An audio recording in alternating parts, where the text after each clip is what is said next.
नमस्कार, मैं अंजलि मिश्रा। स्वागत है आप सभी का हमारे चैनल में। एक तरफ एक बार फिर से कांग्रेस के नेता राहुल गांधी की नागरिकता को लेकर सवाल उठाए जा रहे हैं और इस मामले में इलाहाबाद हाई कोर्ट ने गृह मंत्रालय को नोटिस जारी करके 4 हफ्ते का जो है वक्त दिया है और इस वक्त के अंदर राहुल गांधी की नागरिकता से जुड़े मामले की सच्चाई जो है सामने रखने की बात कही है। तो वहीं दूसरी तरफ आपको बता दें कि कांग्रेस के नेता राहुल गांधी को लोकसभा में स्पीकर ओम बिरला द्वारा फटकार लगाई गई, जिसके बाद राहुल गांधी आके मीडिया से बात करते नजर आए और ये कहा कि मुझे बोलने नहीं दिया जाता है, मैंने कुछ नहीं किया, इसके बावजूद हमेशा मेरी आवाज को दबाया जाता है। ऐसे में ये पूरा माजरा क्या है, आइए विस्तार से जान लेते हैं। तो इलाहाबाद हाई कोर्ट की लखनऊ पीठ ने कांग्रेस सांसद राहुल गांधी की दोहरी नागरिकता यानी ड्यूअल सिटीजनशिप के मुद्दे पर जानकारी पेश करने के लिए केंद्रीय गृह मंत्रालय को 4 हफ्ते का समय दिया है। आरोप है कि राहुल गांधी के पास ब्रिटेन की नागरिकता है और यह सवाल कई वर्षों से चर्चा में है। इसी मुद्दे पर एक जनहित याचिका दायर की गई। इस मामले में हाई कोर्ट में अगली सुनवाई 21 अप्रैल को होगी। न्यायमूर्ति AR मसूदी और न्यायमूर्ति अजय कुमार श्रीवास्तव प्रथम की खंडपीठ ने यह आदेश कर्नाटक के सामाजिक कार्यकर्ता S विघ्नेश शिशिर की याचिका पर दिया। ऐसे में आपको बता दें कि राहुल गांधी की याचिका में राहुल गांधी की कथित ब्रिटिश नागरिकता मामले में CBI जांच की मांग भी की गई थी। इससे पहले कोर्ट ने केंद्र सरकार को राहुल गांधी की नागरिकता मामले में कार्रवाई का ब्यौरा पेश करने के लिए 24 मार्च तक का समय दिया था। पहले कोर्ट ने केंद्र से पूछा था कि याचिकाकर्ता के प्रत्यावेदन पर क्या कार्रवाई की गई। बता दें कि पिछले कई वर्षों से राहुल गांधी की नागरिकता को लेकर सवाल उठाए जा रहे हैं और लोगों के बीच ये चर्चा का विषय रहा है। याचिका इस दावे के आधार पर दाखिल हुई थी कि राहुल गांधी भारत के साथ साथ ब्रिटेन के भी नागरिक हैं। ऐसे में वो संविधान के आर्टिकल 84(a) के तहत चुनाव लड़ने के लिए अयोग्य है, लिहाजा उनकी सांसदी रद्द की जानी चाहिए। ऐसे में राहुल गांधी की नागरिकता का मामला क्या है? दरअसल 1 जुलाई 2024 को कर्नाटक के वकील और बीजेपी सदस्य S विघ्नेश शिशिर ने इलाहाबाद हाई कोर्ट में एक याचिका दायर की थी। इसमें उन्होंने राहुल गांधी के पास ब्रिटिश नागरिकता होने का भी आरोप लगाया था। याचिकाकर्ता ने ब्रिटिश सरकार के 2022 के गोपनीय मेल का हवाला देते हुए आरोप लगाया था। भारतीय नागरिकता अधिनियम 1955 की धारा 9(2) के तहत राहुल गांधी की भारतीय नागरिकता रद्द करने की मांग की थी। इस याचिका में राहुल गांधी की ब्रिटिश नागरिकता को कथित तौर पर छिपाने के कारण इसी साल रायबरेली लोकसभा सीट से उनके निर्वाचन को रद्द करने का अनुरोध भी किया गया था।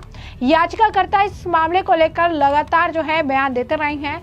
याचिकाकर्ता ने दलील ये भी दी थी कि उसके पास ब्रिटिश सरकार के सभी दस्तावेज और कुछ ईमेल है जो साबित करते हैं कि राहुल गांधी ब्रिटिश नागरिक है और इस वजह से वो भारत में चुनाव लड़ने के लिए अयोग्य है, लिहाजा वो लोकसभा सदस्य या पद नहीं संभाल सकते। बता दें, राहुल गांधी ने 2024 में रायबरेली लोकसभा सीट से चुनाव जीता।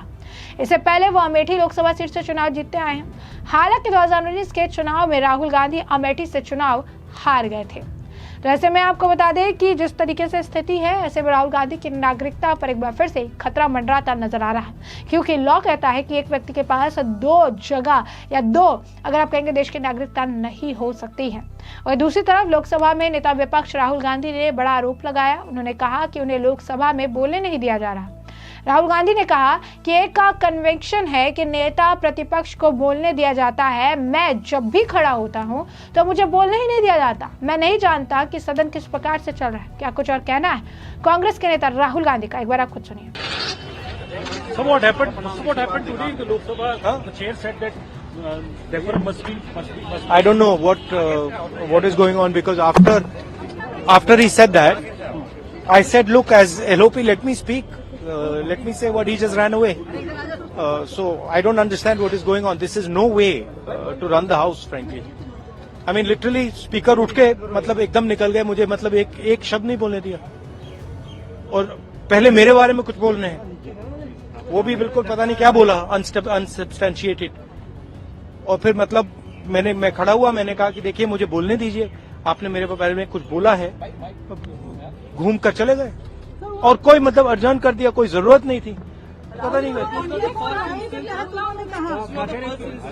नो आई एम, देखिए मुझे हाउस में जब भी मैं उठता हूं, एक कन्वेंशन है, लीडर ऑफ ऑपोजिशन को बोलने दिया जाता है। भैया ये माइक मेरे मुंह में मत, लीडर ऑफ ऑपोजिशन को एक कन्वेंशन है कि बोलने दिया जाता है। जब भी मैं खड़ा होता हूं मुझे बोलने नहीं दिया जाता है, ठीक है। तो पता नहीं मतलब ये किस प्रकार से हाउस चल रहा है। जो हम कहना चाहते हैं हमें कहने नहीं देते हैं। तो पार्लियामेंट्री अफेयर्स मिनिस्टर के खिलाफ भी प्रिविलेज नोटिस लेकर आए थे क्योंकि वो बनाना पड़ा है। the whole spirit मैंने कुछ नहीं किया है। उन्होंने ये कहा, मुझे बोलने दीजिए, मैंने कुछ नहीं किया है। मैं बिल्कुल शांति से बैठा था, मैंने एक शब्द नहीं बोला, ठीक है। और पिछले मतलब 7-8 दिन में मुझे बोलने नहीं दिया, मैंने कुछ नहीं बोला है। आपको क्या स्पेसिफिक, मैडम मुझे बोलने दीजिए, मुझे मैं बोल रहा हूं, मुझे इंटरप्ट मत कीजिए। तो ये एक नया तरीका है जहां डेमोक्रेसी में ऑपोजिशन की जगह होती है और सरकार की जगह होती है। यहां पे ऑपोजिशन की जगह है ही नहीं, यहां पे सिर्फ सरकार की जगह है। और हम उस दिन प्रधानमंत्री जी ने कुंभ मेला के बारे में बोला, मैं अपनी बात जोड़ना चाहता था। मैं कहना चाहता था हाँ बहुत अच्छा है कि कुंभ मेला हुआ, और मैं बेरोजगारी के बारे में भी कुछ कहना चाहता था, नहीं बोलने दिया।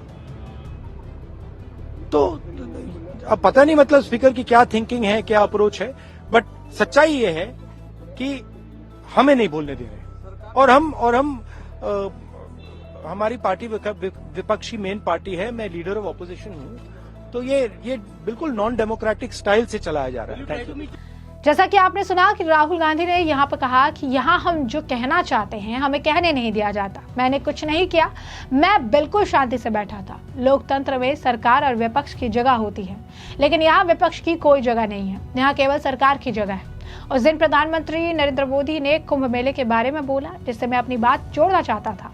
मैं बेरोजगारी के बारे में कुछ कहना चाहता था, लेकिन मुझे तो बोलने ही नहीं दिया गया। लोकसभा में स्पीकर ने सांसदों के आचरण को लेकर उन्हें नसीहत दी थी और इसी वजह से राहुल गांधी बौखलाए। बता दें आपको, दरअसल 2 दिन पहले राहुल गांधी ने अपनी बहन प्रियंका गांधी के साथ अजीब अभिवादन किया था। इस पर स्पीकर की तीखी प्रतिक्रिया सामने आई थी। इसके बाद कांग्रेस सांसदों ने भी संसद में कहा था कि जब पीएम सदन के अंदर आते हैं तो बीजेपी के सभी सांसद खड़े हो जाते हैं। ये सदन का अपमान है। लोकसभा अध्यक्ष ओम बिरला ने कहा था कि आपसे सदन की मर्यादा और शालीनता के उच्च मानदंडों को बनाए रखने की अपेक्षा की जाती है। मेरी जानकारी में ऐसे कई मामले हैं जब सांसदों का आचरण सदन की मर्यादा और परंपराओं के उच्च मापदंडों को बनाए रखने के अनुरूप नहीं था। पिता पुत्री, माता पत्नी, पति इस सदन के सदस्य रहे हैं, इसीलिए इस संदर्भ में मैं विपक्ष के नेता से नियमों के अनुसार आचरण करने की अपेक्षा करता हूँ। विपक्ष के नेता से विशेष रूप से यह अपेक्षा की जाती है कि वे अपना आचरण बनाए रखें। बस इसी बात को लेकर राहुल गांधी के अंदर बौखलाहट नजर आई और राहुल गांधी बाहर आकर ये कहने लगे कि उन्हें बोलने का मौका नहीं दिया जाता है, उनकी आवाज को दबा दिया जाता है और हमेशा उनके साथ इसी तरीके का व्यवहार किया जाता है। उन्हें नहीं पता कि आखिर ये सदन किस तरीके से चल रहा है। हमने आपको जो पूरा मामला है ये बड़ा विस्तार से बताया कि ये पूरा मामला क्या है, किस तरीके से एक तरफ कांग्रेस के नेता राहुल गांधी की मुश्किलें नागरिकता वाले मामले को लेकर फिर से बढ़ती जा रही है और उनकी नागरिकता रद्द होने की संभावना भी बढ़ रही है। और अगर ऐसा होता है तो राहुल गांधी के लिए कई सारी मुश्किलें खड़ी हो जाएंगी। वहीं दूसरी तरफ लोकसभा में जिस तरीके से ओम बिरला ने विपक्ष के सांसदों को, नेताओं को, राहुल गांधी को जिस तरीके से फटकार लगाई थी, इसके बाद राहुल गांधी बुरी तरह बौखलाए नजर आए और बाहर आकर ये कहते नजर आए कि किस तरीके से लोकसभा के अंदर उन्हें बोलने नहीं दिया जाता है, उनकी आवाज दबाई जाती है और उन्हें ये बात समझ ही नहीं आ रही है कि आखिर ये सदन कैसे चलाई जा रही है। तो ऐसे में अब इस पूरे मामले पर राहुल गांधी का भी अपने बयान सुना है, तो अब इस पूरे मामले पर अब आपकी भी जो राय हो अभी कमेंट सेक्शन में कमेंट करके जरूर से जरूर साझा करिएगा। धन्यवाद।